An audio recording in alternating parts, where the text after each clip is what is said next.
I really like traditional Chinese history. I think that's really interesting to me. It's very colourful and vibrant in many, many ways.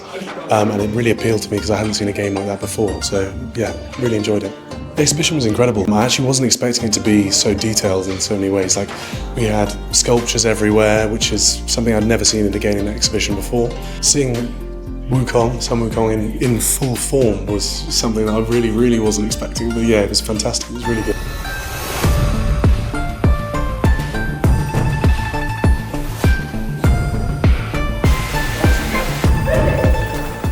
I'm an artist, and it was interesting to learn that the game and its characters were based off of Chinese history, and I can't wait to play it myself too.